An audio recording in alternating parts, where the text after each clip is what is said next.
on that.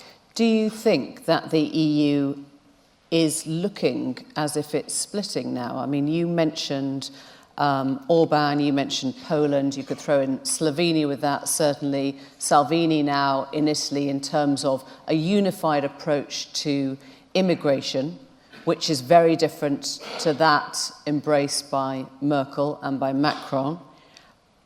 Do you think we are going to see Europe going different ways? Well, I think one of the things, there's no question that the concept of the European Union was something to try to mitigate what had led to World War II, the nationalism.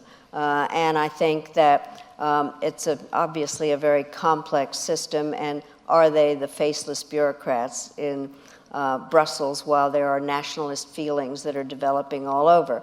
I do think also that there has been some misperception and misunderstanding of what really happened in Central and Eastern Europe after the fall of the wall. I was among the people that was, quote, euphoric about the changes, and part of that attitude survey that I did then showed that they all wanted to be Europeans. And then all of a sudden, some of the nationalist tendencies came out, and they're really, we could spend hours just in talking about this, but I do think that there is a division in Europe. I do think that the Central and East Europeans feel that they are treated as second-class citizens within the system. There now are differences on immigration.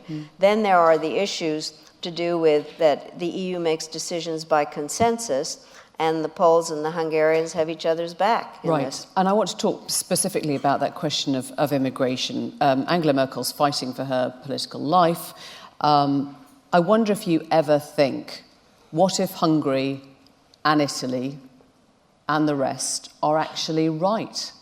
What if she made the wrong call in 2014, 2015, in terms of letting in the 1 million immigrants? Well, I happen to think she was right, but I think the real problem was the following.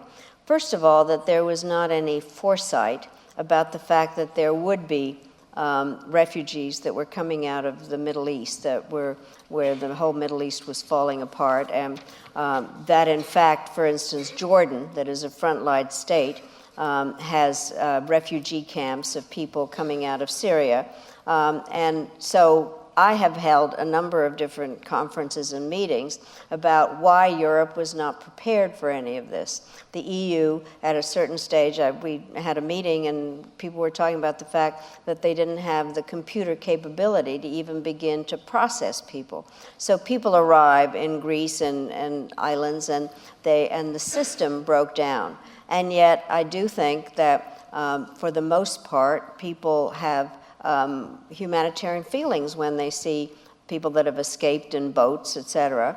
And so I happen to think she did the right thing. I think the problem is... There was a recklessness, though, wasn't there, in some way, that it felt like, and we understand in its historical context, just how important it must have been for a German leader to offer that kind of asylum. But you will hear voices now saying, without the Merkel policy, without those pictures of the influx of refugees in their numbers, you might not have got the Brexit vote in Britain, you might not have got the hardline policies in Italy, in Hungary, that actually that was a big turning point that drove a split in the Union. Well, I think that, first of all, I think that there are any number of national reasons in terms of why people had different views. I think that there also, and you'll have to forgive me because I go from one conference to another, where we were just talking about the fact that some of the pictures were fake, rapes and things like that. So I think that... But the numbers weren't, The numbers weren't, but the truth of the matter is, again, the way I have seen things, the population in Germany is aging. They have needed to have... I mean, I was just in Berlin. There are an awful lot of Turkish businesses there. And I think that probably one of the things that I've learned is that making judgments about how people make decisions at the time based on the information that they have is unfair. ex post facto kind of rulings about this. I think that there probably should have been more of an EU approach to it. And I'm sure that she wishes that there were. I do think that if there had been some kind of discussion about who took whom, but it was an emergency. And for the most part, I mean, in the Western Hemisphere, the Canadians took people, we haven't.